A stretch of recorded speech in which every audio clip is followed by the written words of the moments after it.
ನಮಸ್ಕಾರ. ಶ್ರೀಮದ್ ಭಾಗವತ 3ನೇ ಸ್ಕಂದ ಅಧ್ಯಾಯ 21. ಮುಂದುವರಿದು ವಿದುರನು ಮೈತ್ರೇಯರನ್ನು ಬ್ರಹ್ಮದೇವರು ಪ್ರಜೇಶ್ವರರನ್ನು ಸೃಷ್ಟಿಸಿದ ಬಳಿಕ ಮತ್ತೇನನ್ನು ಸೃಷ್ಟಿಸಿದರೆಂದು ಪ್ರಶ್ನಿಸಿದರು. ಮೈತ್ರೇಯ, ಬ್ರಹ್ಮದೇವರು ಆ ಕಮಲದಿಂದ 14 ಲೋಕಗಳನ್ನು ಸೃಷ್ಟಿಸಿದರು.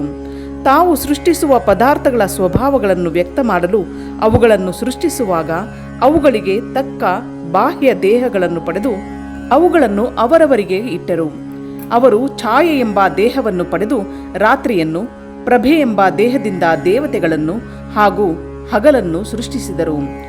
ಆದ್ದರಿಂದ ಹಗಲಿನಲ್ಲಿ ದೇವತಾ ಕಾರ್ಯಗಳು, ರಾತ್ರಿಯಲ್ಲಿ ರಾಕ್ಷಸ ಕಾರ್ಯಗಳು ನಡೆಯುತ್ತವೆ.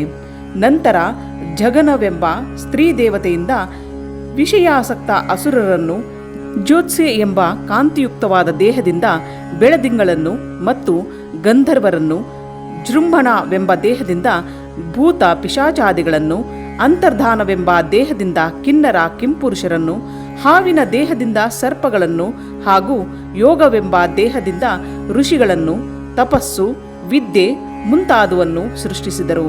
ಈ ಎಲ್ಲ ಸೃಷ್ಟಿಗೂ ಶ್ರೀಹರಿಯೇ ಮುಖ್ಯ ಕರ್ತನೆಂದು ತಿಳಿಯಬೇಕು. 21ನೇ ಅಧ್ಯಾಯ ಮುಗಿಯಿತು. ವಿದುರ, ಸ್ವಯಂಭುವ ರಾಜರ ಮಕ್ಕಳಾದ ಪ್ರಿಯವ್ರತ ಮತ್ತು ಉತ್ಥಾನಪಾದ ರಾಜರು ಹೇಗೆ ಭೂರಕ್ಷಣೆ ಮಾಡಿದರು?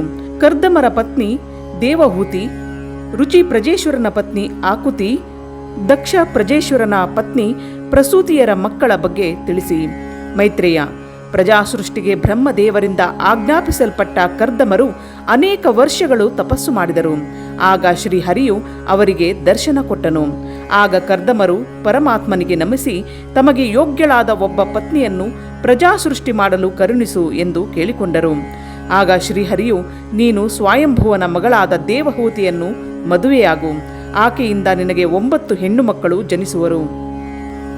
ಆಗ ನಾನು ಒಂದಂಶದಿಂದ ನಿನ್ನ ವೀರ್ಯವನ್ನು ಪ್ರವೇಶಿಸಿ ದೇವಹೂತಿಯ ಉದರವನ್ನು ಸೇರಿ ಅವತರಿಸಿ ತತ್ವಸಂಖ್ಯಾನವೆಂಬ ಶಾಸ್ತ್ರವನ್ನು ರಚಿಸುವೆನೆಂದು ಹೇಳಿ ಅಂತರ್ಧಾನನಾದನು. ನಂತರ ಶ್ರೀಹರಿಯು, ಅಂದರೆ ಶುಕ್ಲನು ಹೇಳಿದಂತೆ ಸ್ವಯಂಭುವನು ಪತ್ನಿ ಪುತ್ರರೊಡನೆ ಅಲ್ಲಿಗೆ ಬಂದನು. ಕರ್ದಮರು ಅವರನ್ನು ಸ್ವಾಗತಿಸಿ ನಮಿಸಿದರು. 22ನೇ ಅಧ್ಯಾಯ ಮುಗಿಯಿತು. ಸ್ವಯಂಭುವ, ಕರ್ದಮರೇ, ತಮ್ಮ ದರ್ಶನದಿಂದ ಧನ್ಯನಾದನು. ನನ್ನ ಮಗಳು ನಾರದರಿಂದ ತಮ್ಮ ಗುಣಗಾನ ಕೇಳಿ ತಮ್ಮನ್ನೇ ವಿವಾಹವಾಗಲು ಬಯಸಿದ್ದಾಳೆ. ದಯಮಾಡಿ ಕನ್ಯೆಯನ್ನು ಸ್ವೀಕರಿಸಬೇಕು. ಕರ್ದಮ, ನಿಮ್ಮ ಮಗಳನ್ನು ಇಂದೇ ವಿವಾಹ ಮಾಡಿಕೊಡಿ. ಆದರೆ ನಿಮ್ಮ ಮಗಳು ಪುತ್ರವತಿಯಾಗುವವರೆಗೆ ಆಕೆಯನ್ನು ರಕ್ಷಿಸಿ ನಾನು ಮುಂದೆ ಸನ್ಯಾಸಿಯಾಗುವೆನೆಂದು ತಿಳಿಸಿ ಇದಕ್ಕೆ ನಿಮ್ಮಗಳ ಒಪ್ಪಿಗೆ ಇದ್ದರೆ ವಿವಾಹ ನಡೆಯಲಿ ಎಂದರು. ರಾಜನು ಪತ್ನಿ ಪುತ್ರಿಯರ ಒಪ್ಪಿಗೆ ಪಡೆದು ಅಂದೇ ವಿವಾಹ ಕಾರ್ಯ ನಡೆಸಿಕೊಟ್ಟು ತನ್ನ ರಾಜಧಾನಿಯಾದ ಬಹಿರ್ಷ್ಮತಿ ನಗರಕ್ಕೆ ಬಂದನು. ಹಿಂದೆ ಯಜ್ಞವರಾಹನು ತನ್ನ ದೇಹವನ್ನು ಕೊಡವಿ ಸಚ್ಚಿದಾನಂದಾತ್ಮಗಳಾದ ಅನೇಕ ರೋಮಗಳನ್ನು ಉದುರಿಸಿದ್ದನು. ಆ ರೋಮಗಳಿಂದ ಹಸಿರು ದರ್ಬೆಗಳು ಸೃಷ್ಟಿಸಲ್ಪಟ್ಟವು. ಆದ್ದರಿಂದಲೇ ದರ್ಬೆಗಳು ದೈತ್ಯರನ್ನು ದೂರ ಓಡಿಸುವ ಶಕ್ತಿಯನ್ನು ಪಡೆದಿದ್ದವು. ಋಷಿಗಳು ಆ ದರ್ಬೆಗಳನ್ನು ಉಪಯೋಗಿಸಿ ಯಜ್ಞ ವಿನಾಶಕಾರಿಗಳಾದ ರಾಕ್ಷಸರನ್ನು ಸೋಲಿಸಿ ಶ್ರೀಹರಿಯನ್ನು ಸೇವಿಸಿದರು. ಸ್ವಯಂಭುವ ರಾಜನು ಶ್ರೀಹರಿ ಕಥಾಶ್ರವಣ ಮಾಡುತ್ತಾ ಹರಿಯ ಸೇವೆಯಲ್ಲಿಯೇ ಕಾಲ ಕಳೆಯುತ್ತಿದ್ದನು. 23ನೇ ಅಧ್ಯಾಯ ಮುಗಿಯಿತು. ದೇವಹೂತಿಯು ತನ್ನ ತಂದೆ ತಾಯಿಗಳು ಹೊರಟು ಹೋದ ಬಳಿಕ ತನ್ನ ಪತಿ ಸೇವೆಯನ್ನು ಶ್ರದ್ಧೆಯಿಂದ ಮಾಡುತ್ತಿದ್ದಳು. ಬಹುಕಾಲ ಅವರ ಸೇವೆ ಮಾಡಿದ್ದರಿಂದ ಆಕೆಯ ಶರೀರ ಬಡಕಲಾಯಿತು. ಕರ್ದಮರು ತಮ್ಮ ಜ್ಞಾನ ದೃಷ್ಟಿಯಿಂದ ತಿಳಿದು ಆಕೆಯ ಬಯಕೆಯನ್ನು ಕೇಳಿದರು. ಆಕೆಯು ತನ್ನ ಶರೀರ ಭೋಗಕ್ಕೆ ಯೋಗ್ಯವಾಗುವಂತೆ ಪುಷ್ಟವಾಗಬೇಕೆಂದು ಅರಮನೆಯ ಅಂತಃಪುರ ಬೇಕೆಂದು ಕೇಳಿದಳು. ಕೂಡಲೇ ಕರ್ದಮರು ಶ್ರೀಹರಿಯನ್ನು ಧ್ಯಾನಿಸಿದಾಗ ಎಲ್ಲ ಕಡೆಗೂ ಸಂಚರಿಸಬಲ್ಲ ಸಕಲ ಭೋಗ ಸಾಮಗ್ರಿಯುಳ್ಳ ವಿಮಾನವೊಂದು ಬಂದು ನಿಂತಿತು. ಆಗ ಆಕೆಯು ಪತಿಯ ಅಪ್ಪಣೆಯಂತೆ ಬಿಂದು ಸರೋವರದಲ್ಲಿ ಸ್ನಾನ ಮಾಡಿದಳು. 1000 ಮಂದಿ ಕನ್ಯೆಯರು ಆಕೆಗೆ ಎಣ್ಣೆ ಹಚ್ಚಿ ಎರೆದು ದಿವ್ಯ ಭೋಜನ ಮಾಡಿಸಿ ವಸ್ತ್ರಾಭರಣಗಳಿಂದ ಅಲಂಕರಿಸಿದರು. ಆಕೆಯು ಪತಿಯನ್ನು ಮನಸ್ಸಿನಲ್ಲಿ ಸ್ಮರಿಸಿದ ಕೂಡಲೇ ಪತಿಯ ಎದುರಿಗೆ ಬಂದು ನಿಂತಳು. ಕರ್ದಮರು ಪತ್ನಿಯೊಡನೆ ವಿಮಾನದಲ್ಲಿ ಅನೇಕ ವರ್ಷಗಳ ಕಾಲ ಆನಂದಿಸಿ ತಮ್ಮ ಆಶ್ರಮಕ್ಕೆ ಬಂದರು. ತಾವು ತಮ್ಮ ಪತ್ನಿಯು 9 ಶರೀರಗಳನ್ನು ಮಾಡಿಕೊಂಡು ಕ್ರೀಡಿಸಿದರು. ಕೊನೆಗೆ ದೇವಹೂತಿಯು ಗರ್ಭಿಣಿಯಾಗಿ ಒಂದೊಂದು ದೇಹದಿಂದ ಒಂದೊಂದು ಹೆಣ್ಣು ಮಗವನ್ನು ಪಡೆದಳು. ಬಳಿಕ ಮೋಕ್ಷಕ್ಕೆ ಕಾರಣನಾದ ಒಬ್ಬ ಪುತ್ರನನ್ನು ಬೇಡಿದಳು. 24ನೇ ಅಧ್ಯಾಯ ಮುಗಿಯಿತು. ಕರ್ದಮರು ಸ್ವಲ್ಪ ಕಾಲದಲ್ಲೇ ಶ್ರೀಹರಿಯು ಆಕೆಗೆ ಮಗನಾಗಿ ಅವತರಿಸುವನೆಂದು, ಅದಕ್ಕಾಗಿ ತಪಸ್ಸು ಮತ್ತು ದಾನಾದಿಗಳಿಂದ ವ್ರತಗಳನ್ನು ಮಾಡಬೇಕೆಂದು ತಿಳಿಸಿದರು. ಪತಿಯಾಜ್ಞೆಯಂತೆ ದೇವಹೂತಿಯು ಭಕ್ತಿಯಿಂದ ಶ್ರೀಹರಿಯನ್ನು ಸೇವಿಸಿದಳು. ಶ್ರೀಹರಿಯು ಅವಳಲ್ಲಿ ಅವತರಿಸಿದನು. ಎಲ್ಲರೂ ಪ್ರಸನ್ನರಾದರು. ಆಗ ಬ್ರಹ್ಮನು ಅಲ್ಲಿಗೆ ಬಂದು, ಮಗು ಕರ್ದಮ, ನಿನ್ನ ಮಕ್ಕಳನ್ನು ಮರೀಚ ಮೊದಲಾದ ಅನುರೂಪ ವರರಿಗೆ ಕೊಟ್ಟು ವಿವಾಹ ಮಾಡು. ನಿನ್ನ ಮಗನ ಹೆಸರು ಕಪಿಲ. ಇವನು ಸಂಖ್ಯಾಶಾಸ್ತ್ರಕ್ಕೆ ಮೂಲ ಕರ್ತೃ ಎಂದು ಹೇಳಿ ಹೊರಟು ಹೋದರು. ನಂತರ ಕರ್ದಮರು ತಮ್ಮ ಮಗಳಾದ ಕಲಾದೇವಿಯನ್ನು ಮರೀಚಿಗೂ, ಅನುಸೂಯೆಯನ್ನು ಅತ್ರಿಗೂ, ಅರುಂಧತಿಯನ್ನು ವಸಿಷ್ಠರಿಗೂ, ಹೀಗೆ ಶ್ರೇಷ್ಠ ಋಷಿಗಳಿಗೆ ತಮ್ಮ ಪುತ್ರಿಯರನ್ನು ವಿವಾಹ ಮಾಡಿಕೊಟ್ಟರು. ನಂತರ ಪುತ್ರನಾದ ಕಪಿಲನಲ್ಲಿಗೆ ಬಂದು ತಮಗೆ ಸನ್ಯಾಸಕ್ಕೆ ಅಪ್ಪಣೆ ಕೊಡಬೇಕೆಂದು ಪ್ರಾರ್ಥಿಸಿದರು. ಕಪಿಲ, ತಂದೆಯೇ, ಸಜ್ಜನರಿಗೆ ತತ್ವಜ್ಞಾನವನ್ನುಂಟು ಮಾಡುವುದಕ್ಕೂ ಬ್ರಹ್ಮಜ್ಞಾನಿಗಳಿಗೆ ವಿಶೇಷ ಜ್ಞಾನ ಉಂಟು ಮಾಡುವುದಕ್ಕೂ ನಾನು ಅವತರಿಸಿರುವೆನು. ಸಂಖ್ಯಾಶಾಸ್ತ್ರ ರಚನೆಯಿಂದ ಪರಮಾತ್ಮ ತತ್ವಜ್ಞಾನದ ಮಾರ್ಗವನ್ನು ಪ್ರಚಾರ ಮಾಡುವೆನು. ನಿಮಗೆ ಅಪ್ಪಣೆ ಕೊಟ್ಟಿರುವೆನು. ನೀವು ಇಂದ್ರಿಯಗಳನ್ನು ಜಯಿಸಿ ಶ್ರೀಹರಿಯನ್ನು ಧ್ಯಾನಿಸುತ್ತಾ ಮುಕ್ತಿ ಪಡೆಯಿರಿ ಎಂದನು. ಕರ್ದಮರು ಕಪಿಲನಿಗೆ ನಮಸ್ಕರಿಸಿ ಭಕ್ತಿಯಿಂದ ಶ್ರೀಹರಿಯನ್ನು ಧ್ಯಾನಿಸುತ್ತಾ ಮುಕ್ತಿ ಹೊಂದಿದರು. 25ನೆಯ ಅಧ್ಯಾಯ ಮುಗಿಯಿತು. ಕರ್ದಮರು ಕಾಡಿಗೆ ಹೋದ ಮೇಲೆ ಕಪಿಲದೇವರು ತಾಯಿಯನ್ನು ಉದ್ಧರಿಸಲು ಆ ಆಶ್ರಮದಲ್ಲಿಯೇ ಇದ್ದರು. ಬ್ರಹ್ಮದೇವರ ಮಾತನ್ನು ಸ್ಮರಿಸಿಕೊಂಡು ಸ್ವಾಮಿಯ ಬಳಿ ಬಂದು ಪ್ರಾರ್ಥಿಸಿದಳು.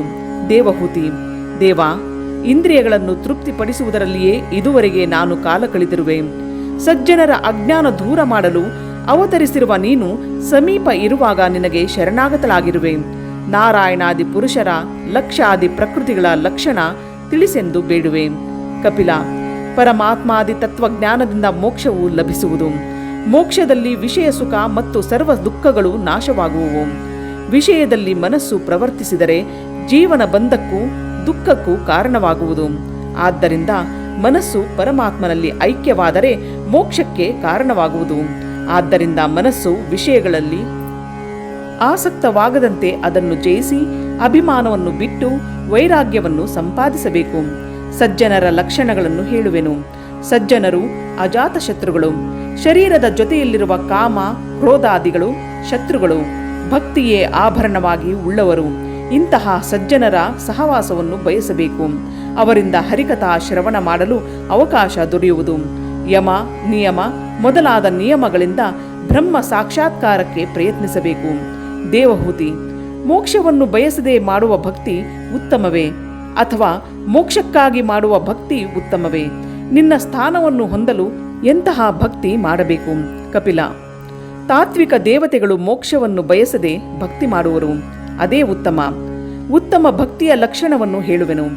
ಭಗವಂತನಲ್ಲಿ ಏಕಾಗ್ರವಾಗಿ ಗಂಗಾ ಪ್ರವಾಹದಂತೆ ಅಂತಃಕರಣದ ಸ್ಥಿತಿಯೇ ಉತ್ತಮ ಭಕ್ತಿ. ಇಂಥ ಭಕ್ತರು ಬೇಡದಿದ್ದರೂ ಅವರಿಗೆ ಸಾಯುಜ್ಯ ಮುಕ್ತಿಯನ್ನು ದಯಪಾಲಿಸುವೆನು.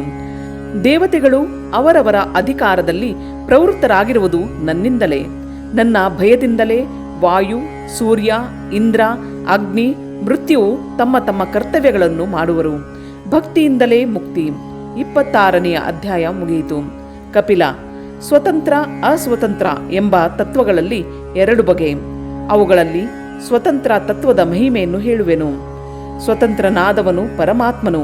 ಶ್ರೀಹರಿಯು ಜಡ ಪ್ರಕೃತಿ ತದಭಿಮಾನಗಳನ್ನು ಸೃಷ್ಟಿಯಲ್ಲಿ ತೊಡಗುವಂತೆ ಮಾಡಿದನು. ಜಡ ಪ್ರಕೃತಿಯು ಮಹತ್ತತ್ವವಾಗಿ ಪರಿಣಾಮ ಹೊಂದುತ್ತಾ ಕೊನೆಯಲ್ಲಿ ದೇಹವಾಗಿ ಪರಿಣಮಿಸಿತು. ಹಿರಿಯ ಜೀವರಿಗೆ ಆ ದೇಹಗಳನ್ನು ತೊಡಿಸಿ ಅವರಿಗೆ ಅವುಗಳಿಗೆ ತನ್ನದೆಂಬ ಅಭಿಮಾನ ಹುಟ್ಟಿಸಿದನು. ಇದರಿಂದ ಜನನ ಮರಣವೆಂಬ ಸಂಸಾರ ಬಂಧನ ಉಂಟಾಗುವುದು. ಜೀವನ ಸುಖ ದುಃಖಕ್ಕೆ ಹರಿಯೇ ಕಾರಣನು. ದೇವಹೂತಿ, ಜಗತ್ಕಾರಣದಲ್ಲಿ ಪ್ರಕೃತಿ ಪುರುಷರು ಸಮವೇ ಅಲ್ಲವೇ? ಕಪಿಲ, ಸಮವಲ್ಲ. ಪ್ರಕೃತಿಯು ಪುರುಷನ ಅಧೀನಳು. ಚೇತನ ಪ್ರಕೃತಿಯಾದ ಲಕ್ಷ್ಮಿಯು ಅವ್ಯಕ್ತ, ವ್ಯಕ್ತ ಮತ್ತು ವ್ಯಕ್ತಾವ್ಯಕ್ತ ಎಂಬ 3 ರೂಪಗಳುಳ್ಳವಳು. ಜನನ ರಹಿತಳು. ಹರಿಗೆ ಮಾತ್ರ ಅಧೀನಳು. ಬ್ರಹ್ಮಾದಿಗಳಿಗಿಂತ ಶ್ರೇಷ್ಠಳಾದ್ದರಿಂದ ಪ್ರಕೃತಿ ಎನಿಸುವಳು. ಜಡ ಪ್ರಕೃತಿಯು ಉಪಾದಾನ ಕಾರಣವು. ಅದು ಹರಿಯಿಂದ ಪ್ರೇರಿತವಾಗಿ 24 ತತ್ವಗಳಾಗಿ ಪರಿಣಾಮ ಹೊಂದುವುದು. ಸ್ವತಂತ್ರನಾದ ಕಾಲನಾಮಕ ಹರಿಯ 25ನೇ ತತ್ವ. ಜೀವನು ಅಸ್ವತಂತ್ರನು, ಪ್ರಕೃತಿ ಬದ್ಧನೂ ಆಗಿರುವನು. ಮತ್ತು ಪ್ರಕೃತಿ ಪುರುಷರ ಅಧೀನನಾಗಿರುವನು. ಪುರುಷ ನಾಮಕ ಶ್ರೀಹರಿಯು ಪ್ರಕೃತಿ ನಾಮಕ ಪ್ರಕೃತಿಯಿಂದ ಸೃಷ್ಟಿ ಕಾರ್ಯವೂ ಆಯಿತು. ಮನಸ್ಸಿನ ಲಕ್ಷಣ: ಮನಸ್ಸು ಸಂಕಲ್ಪ, ವಿಕಲ್ಪ, ವೃತ್ತವುಳ್ಳದ್ದು. ಪ್ರತ್ಯಾಹಾರದಿಂದ ಮಾತ್ರ ವಶವಾಗುವುದು. ಇದಕ್ಕೆ ಅನಿರುದ್ಧನು ಅಂದರೆ ಮನ್ಮಥನ ಮಗ ಅಭಿಮಾನಿಯು, ನಿಯಾಮಕನು ಅನಿರುದ್ಧ ಪರಮಾತ್ಮನು. ಬುದ್ಧಿಯ ಲಕ್ಷಣ: ತೈಜಸಾಹಂಕಾರದ ವಿಕಾರವೇ ಬುದ್ಧಿತತ್ವವು. ಸಂಶಯ, ಭ್ರಾಂತಿ, ನಿಶ್ಚಯ, ಸ್ಮರಣೆ ಮತ್ತು ಅಜ್ಞಾನ ಇವು ಬುದ್ಧಿತತ್ವದ ಸ್ವಾಭಾವಿಕ ಲಕ್ಷಣ. ಇಂದ್ರಿಯಗಳು: ಇವು ತೈಜಸಾಹಂಕಾರದ ವಿಕಾರಗಳು. ಕರ್ಮೇಂದ್ರಿಯಗಳಿಗೆ ಅಹಂಕಾರಿಕ ಪ್ರಾಣನು, ಜ್ಞಾನೇಂದ್ರಿಯಗಳಿಗೆ ಉಮಾದೇವಿಯು ಅಭಿಮಾನಿಗಳು. ಆಕಾಶ: ತಾಮಸಾಹಂಕಾರದಿಂದ ಹುಟ್ಟಿದ ಶಬ್ದ ತನ್ಮಾತ್ರೆಯಿಂದ ಆಕಾಶಭೂತವು ಉತ್ಪತ್ತಿಯಾಗಿದೆ. ಪದಾರ್ಥಗಳನ್ನು ತಿಳಿಸಿಕೊಡುವುದು, ಹರಿಯನ್ನು ತಿಳಿಸುವುದು ಆಕಾಶಗುಣ. ವಾಯು: ಮಾರ್ಧವ, ಕಾಠಿಣ್ಯ, ಶೈತ್ಯ, ಔಷ್ಣ ಇವು ವಾಯುವಿನ ವಿಶೇಷ ಗುಣಗಳು. ತೇಜಸ್ಸು: ಬೆಳಗಿಸುವುದು, ಪಚನ ಮಾಡುವುದು, ಹಸಿವು, ನೀರಡಿಕೆಗಳನ್ನು ಉಂಟು ಮಾಡುವುದು ಅಗ್ನಿಯ ಸ್ವಭಾವವು. ಜಲ: ತೋಯಿಸುವುದು, ಪ್ರಾಣಕ್ಕೆ ಕಾರಣವಾಗುವುದು, ಸಂತೋಷಕ್ಕೆ ಕಾರಣವಾಗುವುದು, ಕಾರ್ಯಗಳಲ್ಲಿ ಹೆಚ್ಚಿಗೆ ಇರುವುದು ಇವು ನೀರಿನ ಸ್ವಭಾವಗಳು. ಭೂಮಿ: ಅಪ್ಪು ಮತ್ತು ತೇಜಸ್ಸುಗಳಿಗಿಂತ ಸ್ಪಷ್ಟವಾಗಿ ಚೆನ್ನಾಗಿ ಗೋಚರಿಸುವುದು. ಜೀವರಿಗೆ ಸಂಸಾರಾವಸ್ಥೆಯಲ್ಲಿ ಜ್ಞಾನ ಭಕ್ತಿಗಳು ವ್ಯಕ್ತವಾಗುವ ಸ್ಥಾನವಾಗಿರುವುದು ಭೂಮಿಯ ಸ್ವಾಭಾವಿಕ ಲಕ್ಷಣಗಳು. ಅಂಡ ನಿರ್ಮಾಣ: ಹೀಗೆ ಉತ್ಪನ್ನವಾದ ತತ್ವಗಳು ಪರಸ್ಪರ ಹೊಂದಿಕೊಂಡು ಬ್ರಹ್ಮಾಂಡವನ್ನು ಸೃಷ್ಟಿಸಲು ಶಕ್ತಿಯಿಲ್ಲದೆ ಹೋದವು. ಶ್ರೀಹರಿಯು ಅವುಗಳಲ್ಲಿ ಪ್ರವೇಶಿಸಿ ಅವುಗಳಲ್ಲಿದ್ದ ಶಕ್ತಿಯನ್ನು ಉದ್ಬೋಧನೆ ಮಾಡಿದನು. ಆಗ ಅವುಗಳಿಂದ ಬ್ರಹ್ಮಾಂಡವು ಹುಟ್ಟಿತು. ಅದರೊಳಗೆ ಬ್ರಹ್ಮನು ಹುಟ್ಟಿದ್ದರಿಂದ ಬ್ರಹ್ಮಾಂಡವೆಂಬ ಹೆಸರಾಯಿತು. ಶ್ರೀಹರಿಯು ನೀರಿನಿಂದ ಬ್ರಹ್ಮಾಂಡವನ್ನೆತ್ತಿ ಅದರೊಳಗೆ ಪ್ರವೇಶಿಸಿದನು. ಅಂಡದೊಳಗಿದ್ದು ಬ್ರಹ್ಮದೇವರ ವಿರಾಟ್ ಎಂಬ ಹೆಸರಿನ ದೇಹದೊಳಗೆ ಪ್ರವೇಶಿಸಿದನು. ಆ ದೇಹಕ್ಕೆ ಮುಖ ಮೊದಲಾದ ನವದ್ವಾರಗಳನ್ನು ಮಾಡಿದನು. ಇಂದ್ರಿಯಗಳು ಮತ್ತು ಅವುಗಳ ಅಭಿಮಾನಿ ದೇವತೆಗಳಾದ ನಾಸಿಕ, ವಾಯು ಮೊದಲಾದವರು ಹುಟ್ಟಿದರು. ಶ್ರೀಹರಿಯು ಪ್ರವೇಶದಿಂದ ಆ ದೇಹ ಚೈತನ್ಯಯುಕ್ತವಾಯಿತು. ಒಂದಂಶದಿಂದ ದೇಹದಲ್ಲಿ ಸುಪ್ತದಂತಿದ್ದ ಬ್ರಹ್ಮದೇವರು ಯಾರಿಂದಲೂ ಎಚ್ಚರಗೊಳ್ಳುವವರಲ್ಲ. ಈ ಸತ್ಯಾಂಶವನ್ನು ತಿಳಿದು ಶ್ರೀಹರಿಯನ್ನೇ ವೈರಾಗ್ಯ ಭಕ್ತಿ ಸಹಿತವಾದ ಜ್ಞಾನದಿಂದ ಉಪಾಸಕನು ಹೃದಯದಲ್ಲಿ ಧ್ಯಾನಿಸಬೇಕು. 27ನೆಯ ಅಧ್ಯಾಯ ಮುಗಿಯಿತು. ಕಪಿಲ: ಹರಿಯು ನಿರ್ಗುಣನು. ಆದ್ದರಿಂದ ತ್ರಿಗುಣಮಯನಾದ ದೇಹದಲ್ಲಿದ್ದರೂ ಆ ನಿಮಿತ್ತ ಅವನಿಗೆ ಸುಖ ದುಃಖಗಳಿಲ್ಲ. ಜೀವನು ಹಾಗಲ್ಲ.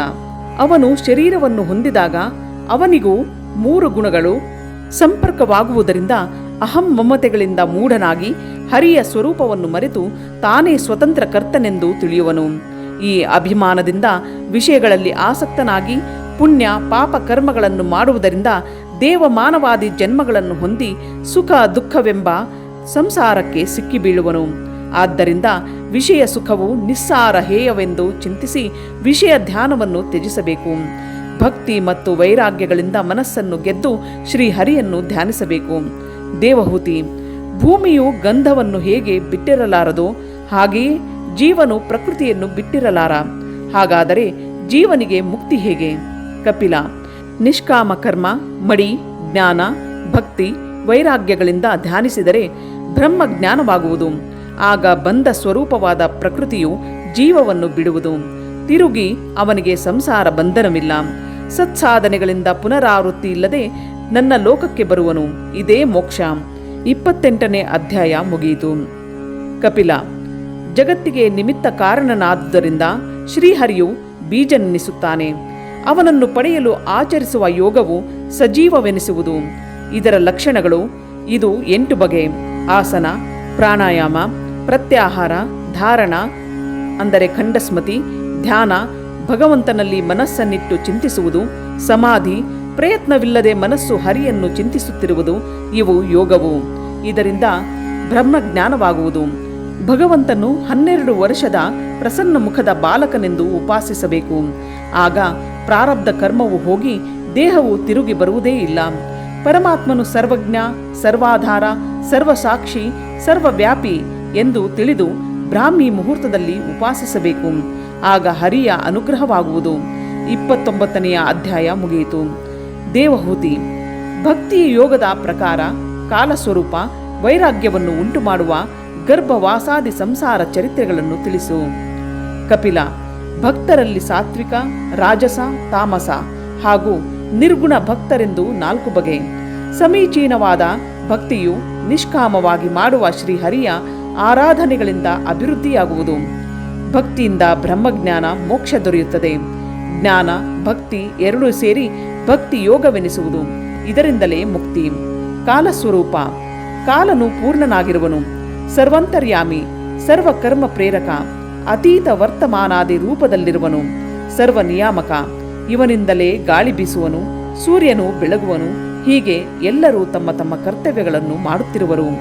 ಇಂತಹ ಮಹಿಮೆಯುಳ್ಳ ಹರಿಯೇ ಕಾಲನು, ಅಂದರೆ ಜ್ಞಾನಸ್ವರೂಪ. ಬೇಡಿದವರ ಇಷ್ಟಾರ್ಥಗಳನ್ನು ಕೊಡುವ ಮಹಾಮಹಿಮ, ಸೃಷ್ಟಿ ಸ್ಥಿತಿ ಲಯ ಕಾರಕನು. 30ನೆಯ ಅಧ್ಯಾಯ ಮುಗಿಯಿತು. ಕಪಿಲ. ಕಾಲವನ್ನು ಯಾರು ಜಯಿಸಲಾರರು? ಯಾರು ಕಾಲರೂಪಿಯನ್ನು ಅರಿಯಲಾರರು? ಜೀವರು ಅಜ್ಞಾನದಿಂದ ಸಂಸಾರಕ್ಕೆ ಸಿಕ್ಕಿ ದುಃಖಿಸುತ್ತಿರುವರು. ಕೊನೆಗೆ ಮಹಾವ್ಯಥೆಯಿಂದ ಸಾಯುವರು. ಆಗ ಯಮಭಟರು ಯಾತನಾ ದೇಹದೊಳಗೆ ಇವನನ್ನು ಸೇರಿಸಿ ಹೊಡೆದು ಹಿಂಸಿಸುತ್ತಾ ದರದರನೆ ಎಳೆದುಕೊಂಡು ಹೋಗುವರು. ನರಕದಲ್ಲಿ ತಳ್ಳಿ ನಾನಾ ಬಗೆಯ ಹಿಂಸೆಗಳನ್ನು ಕೊಡುವರು. ಸಾಯುವವನು ಮನೆ, ಮಠ, ಮಡದಿ, ಮಕ್ಕಳನ್ನು ಇಲ್ಲೇ ಬಿಟ್ಟು ಹೋಗುವಂತೆ ಪಾಪಗಳನ್ನು ಬಿಟ್ಟು ಹೋಗಲಾರ. ಪಾಪ ಪುಣ್ಯಗಳ ನಿಯಾಮಕನಾದ ಶ್ರೀಹರಿಯು ಅವರವರ ಕರ್ಮಗಳನ್ನು ಅವರವರ ಸೆರಗಿನಲ್ಲಿ ಗಂಟು ಹಾಕಿರುವುದರಿಂದ ಅವುಗಳಿಂದ ಜೀವನು ತಪ್ಪಿಸಿಕೊಳ್ಳಲಾರ. ಭಗವಂತನನ್ನು ದ್ವೇಷಿಸುವವನು ಶಾಶ್ವತವಾಗಿ ನರಕದಲ್ಲಿಯೇ ಕೊಳೆಯುವವರು. ಪುಣ್ಯ ಮಾಡಿದರೆ ಸ್ವರ್ಗಕ್ಕೂ, ಪಾಪ ಮಾಡಿದರೆ ನರಕಕ್ಕೂ ಹೋಗಿ ಯಮಯಾತನೆ ಅನುಭವಿಸುವರು. 31ನೇ ಅಧ್ಯಾಯ ಮುಗಿಯಿತು. ಮೇಲೆ ತಿಳಿಸಿದಂತೆ ಜೀವನು ನರಕದಲ್ಲಿ ಕರ್ಮ ಫಲವನ್ನು ಅನುಭವಿಸಿದ ಮೇಲೆ ತಂದೆಯ ಮುಖಾಂತರ ತಾಯಿಯ ಉದರವನ್ನು ಸೇರುವನು. ಅಲ್ಲಿ ಮಲಮೂತ್ರದ ಗುಳಿಯಲ್ಲಿ ಬಿದ್ದು ನರಳುತ್ತಿರುವನು. ಕ್ರಿಮಿಗಳು ಕಚ್ಚುವುದರಿಂದಲೂ ತಾಯಿಯು ತಿಂದ ಆಹಾರದಲ್ಲಿರುವ ಖಾರ ಮೊದಲಾದವುಗಳಿಂದ ಬಾಧೆ ಪಡುತ್ತಾ ತಲೆಯನ್ನು ಬಗ್ಗಿಸಿಕೊಂಡು ಇಕ್ಕಟ್ಟಿನ ಆ ಸ್ಥಳದಲ್ಲಿ ಉಡುಗಿಕೊಂಡಿರುವನು. ಆ ಜೀವನು ಉತ್ತಮ ಋಷಿಯಾಗಿದ್ದರೆ ತತ್ವಜ್ಞಾನ ಬರುವುದು. ಅದರಿಂದ ಈ ದುಃಖವನ್ನು ತಪ್ಪಿಸುವಂತೆ ಪರಮಾತ್ಮನನ್ನು ಪ್ರಾರ್ಥಿಸುವನು.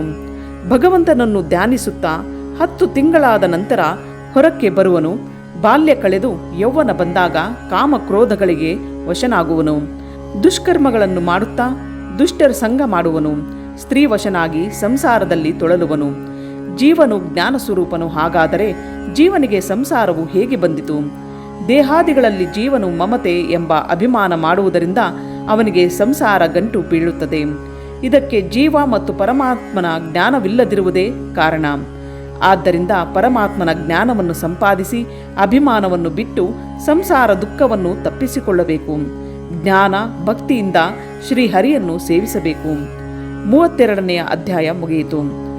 ಗೃಹಸ್ಥನು ಸ್ವರ್ಗಾದಿಗಳ ಅಪೇಕ್ಷೆಯಿಂದ ದೇವತೆಗಳನ್ನು ಆರಾಧಿಸಿದರೆ ಮುಂದೆ ಸ್ವರ್ಗವೇನೋ ದೊರೆಯುವುದು. ಆದರೆ ಆ ಕರ್ಮವು ಅಧರ್ಮ ಪ್ರಸಾದಜನಕವಾದ ಭಕ್ತಿಯನ್ನುಂಟು ಮಾಡುವುದು.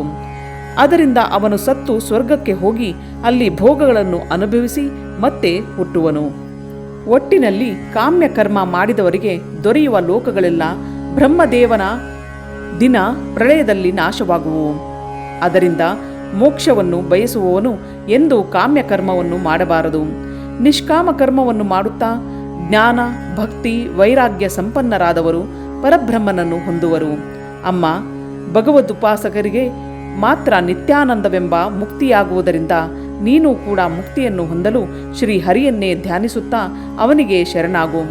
ಜೀವರು ಮುಕ್ತಿಗೆ ಅರ್ಹರಾಗಿದ್ದರೂ ಫಲಾಪೇಕ್ಷೆಯಿಂದ ಕರ್ಮ ಮಾಡಿದ ಕಾರಣ ಸತ್ತ ಬಳಿಕ ಪುಣ್ಯದ ಫಲವನ್ನು ಭೋಗಿಸಿ ಪುಣ್ಯವು ತೀರಿದ ಕೂಡಲೇ ಪುನಃ ಭೂಮಿಯಲ್ಲಿ ಜನಿಸುತ್ತಾರೆ. ಹರಿಭಕ್ತಿ ಇಲ್ಲದಿದ್ದರೆ ನಿತ್ಯ ನರಕದಲ್ಲಿ ಬೀಳುವರು. ಆದ್ದರಿಂದ ನಿಷ್ಕಾಮ ಕರ್ಮದಿಂದ ಮೋಕ್ಷಕ್ಕಾಗಿ ಪರಮಾತ್ಮನನ್ನು ಆರಾಧಿಸಬೇಕು. ಅಮ್ಮ, ನೀನು ಕೇಳಿದ ಎಲ್ಲ ಪ್ರಶ್ನೆಗಳಿಗೂ ಉತ್ತರಿಸಿರುವೆನು. ನಿನಗೆ ತಿಳಿಸಿದ ತತ್ವವನ್ನು ಶ್ರದ್ಧೆಯಿಂದ ಹೇಳುವವರು ಮತ್ತು ಕೇಳುವವರು ನನ್ನನ್ನೇ ಸೇರುವರು. 33ನೆಯ ಅಧ್ಯಾಯ ಮುಗಿಯಿತು. ಕಪಿಲ ದೇವರ ಉಪದೇಶದಿಂದ ದೇವಹೂತಿಯ ಅಜ್ಞಾನವೆಲ್ಲ ನಾಶ ಹೊಂದಿತು. ಆಕೆಯು ಪರಮಾತ್ಮನಿಗೆ ನಮಸ್ಕರಿಸಿ ಪ್ರಾರ್ಥಿಸಿದಳು. ದೇವ, ನೀನು ಮಂಗಳ ಸ್ವರೂಪ, ಜ್ಞಾನಾದಿ ಪರಿಪೂರ್ಣನು. ನನ್ನ ಉದರದಲ್ಲಿ ಜನಿಸಿ ನನ್ನನ್ನು ಉದ್ಧರಿಸಿದೆ. ದುಷ್ಟರ ಸಂಹಾರಕ್ಕಾಗಿಯೇ ನೀನು ಅವತಾರಗಳನ್ನು ಮಾಡುವೆ. ಯಾರೇ ಆಗಲಿ ನಿನ್ನ ನಾಮವನ್ನು ಭಕ್ತಿಯಿಂದ ಉಚ್ಚರಿಸಿದರೆ ಅವರ ಜನ್ಮ ಸಾರ್ಥಕವಾಗುವುದು. ಪರಬ್ರಹ್ಮನಾದ ನಿನಗೆ ನಮೋ ನಮಃ. ಕಪಿಲ: ಅಮ್ಮ, ನಾನು ಹೇಳಿದಂತೆ ನೀನು ಅನುಷ್ಠಾನ ಮಾಡು, ನಿನಗೆ ಮುಕ್ತಿಯಾಗುವುದು ಎಂದು ತಾಯಿಯ ಅನುಮತಿಯನ್ನು ಪಡೆದು ಅಲ್ಲಿಂದ ಹೊರಟು ಹೋದರು. ನಂತರ ದೇವಹೂತಿಯು ನಿರಾಹಾರಿಯಾಗಿ ಪರಮಾತ್ಮನನ್ನು ಧ್ಯಾನಿಸತೊಡಗಿದಳು. ಅವಳ ಪ್ರಾರಬ್ಧ ಕರ್ಮವು ಮುಗಿದುದರಿಂದ ಕಾಲಕ್ರಮೇಣ ಪರಮಾತ್ಮನಲ್ಲಿ ಐಕ್ಯಳಾದಳು. ಅವಳ ಮೃತದೇಹವು ಕಪಿಲಾ ನದಿಯಾಗಿ ಹರಿದು ತಪಸ್ವಿಗಳಿಗೆ ಸಿದ್ಧಿಯನ್ನು ಕೊಡುವುದು. ಇತ್ತ ಕಪಿಲ ದೇವರು ಈಶಾನ್ಯ ದಿಕ್ಕಿಗೆ ಹೊರಟು ಸಮುದ್ರದ ಬಳಿಗೆ ಬಂದಾಗ ವರುಣನು ಪ್ರಭುವನ್ನು ಪೂಜಿಸಿ ವಾಸಿಸಲು ಸ್ಥಳ ಕೊಟ್ಟನು. ಕಪಿಲ ದೇವರು ಆ ಸ್ಥಳದಲ್ಲಿ ಕುಳಿತು ಲೋಕ ಕಲ್ಯಾಣಕ್ಕಾಗಿ ಧ್ಯಾನಿಸುತ್ತಿರುವರು. 34ನೆಯ ಅಧ್ಯಾಯ ಮುಗಿಯಿತು. ಇದನ್ನು ಉಪದೇಶ ಮಾಡಿರುವರು ಶ್ರೀಹರಿಯೇ. ಭಕ್ತಿಯಿಂದ ಹೇಳಿದರೂ ಕೇಳಿದರೂ ಪರಮಾತ್ಮನ ದರ್ಶನವಾಗುವುದರಲ್ಲಿ ಸಂಶಯವಿಲ್ಲ. 3ನೇ ಸ್ಕಂದ ಮುಗಿಯಿತು.